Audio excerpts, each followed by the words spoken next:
take a second and explain what we did to alter our Phantom Softails. The original Phantom will come packaged with 2 treble hooks as standard. In our case, with fly-in pike, we prefer to reduce the lure to 1 treble hook by simply relocating one of the existing hooks to the center of the lure. This helps ensure less damage and a lower rate of foul hooking in populated pike systems such as Reindeer Lake.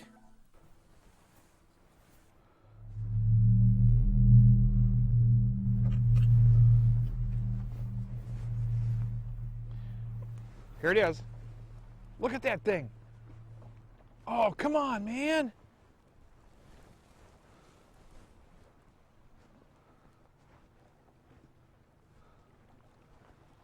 Oh.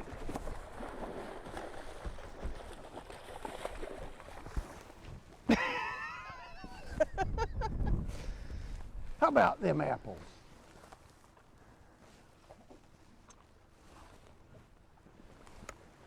Oh. Is that cool? Coax that one in. Yes. I think there's actually a bigger one here, Doc. Keep throwing. I don't think this is the same fish, because that first one to come up and flared its gills looked a lot bigger than this. This one has done nothing yet, though, so. Shade bit green. Oh, you think?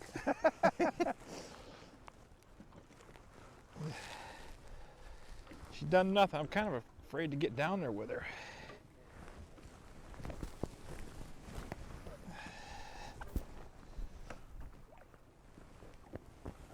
Roll over, baby.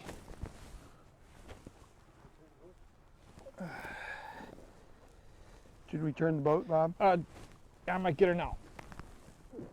Got her. Oh.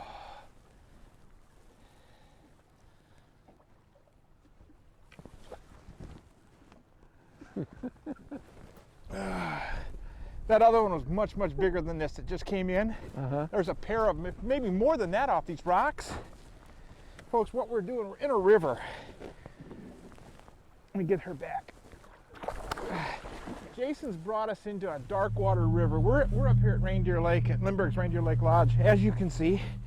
And the truth of it is the water out in the main lake, as soon as you go out of the mouth of this, 48 degrees. Now, if you're a pike fisherman at all, you'll realize that 48 degrees is too cold. It's sterile. These fish don't want to go. Jason says, I got a spot for you guys. We're going to take you to it. We came down some pretty rough water. We got here. Up inside this water right now, I haven't taken a temperature yet, but I'm guaranteeing I will. I'm going to see water temperatures above 50, maybe 52, 54 degrees. That's where that fish starts to get active, and that's what we're starting to identify with here. We're throwing Phantom jerkbaits. What we've done is we've taken off the 2 sets of trebles that would normally be on this bait. They're a smaller version of a treble hook than what we're currently using. We've re-drilled the baits. We've put 1 center hook on it, which is the pivot point for the bait itself. When the bait comes back through the water, it's going to walk through the water in a manner like this, coming back to the boat. Well, this hook lies right on the pivot point, so it's really super easy to use, and these fish seem to be responding to it. I just caught that one on a walleye. Doc's throwing the fire tiger. They're eating both of them. We're going to get some big fish. Jason, I think you found a good spot here, big guy. Everybody in the back of the boat, it's Jason Johnson. Now, Jason and I actually shot a show here last year together. You had a roll? Yeah. Get her to eat. Jason knows this lake. I think there's a whole bunch of fish in here. You think? I think. Well, Jason, if I know what Jason's going to do, he's going to let us go back and forth through here until we calm him down or we catch a bunch. I missed that one. But that's what he's going to do. He's going to have us going back and forth in here until we engage the fish that we're looking for. And that's well, big. Don't you think if you go through once and you get a couple of big ones like we have, that it'll turn them all off? Depends on how far we stay out. We've got big lures that we can throw really easy. We've got bait casting rods and reels, so we have great distance and control. We can stay off those fish, and what we're doing is pulling them away from where they are laying. So if they don't eat, they'll just go back, and if they do eat, they're usually going to settle down right below the boat there someplace, rest, and I don't think it'll really mess them up. They're not a schooler like a smallmouth or something like that, so they're not going to go back in and alert a school. These are ambush creatures that are sitting in there waiting for something to come by. Right next to that rock.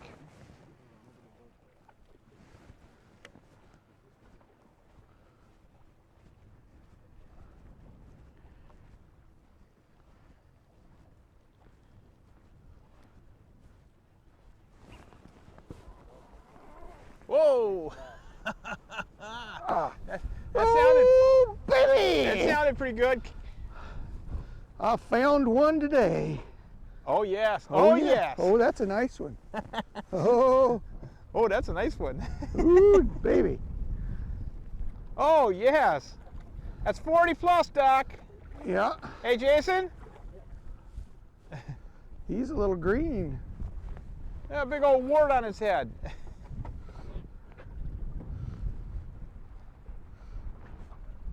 Well, that's a pretty fish. Take a look at her, Jace. Pretty, pretty. 41? 42. 41, Jace, you think? 41. 41, huh? Cool. All right. Beautiful. Right off the rock, Doc. Just where you told me. How do you know all those things? I got lucky. Thank you, Jason. I'm going to take out my surf temp here and find out just what this water temp really is, because we know it's 48 degrees right out there. I'm really curious. And I carry a calibrated thermometer. Actually, Bruce Fanis gave it to me. It's probably one of the neatest things I've got in my tackle box, to be honest with you, because temperatures are critical.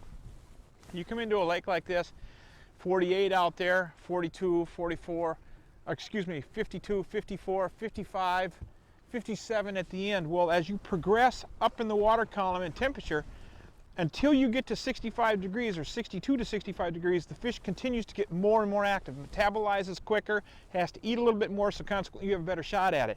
Let me pull a water temp. Get one off there while I pull that thermometer out there. Hey, Doc. Okay, let's see. 63 degrees right now was in my hand, 63 degrees. Let's find out. We need anything, guys, between 55 and 62 degrees, so let's find out where we're at.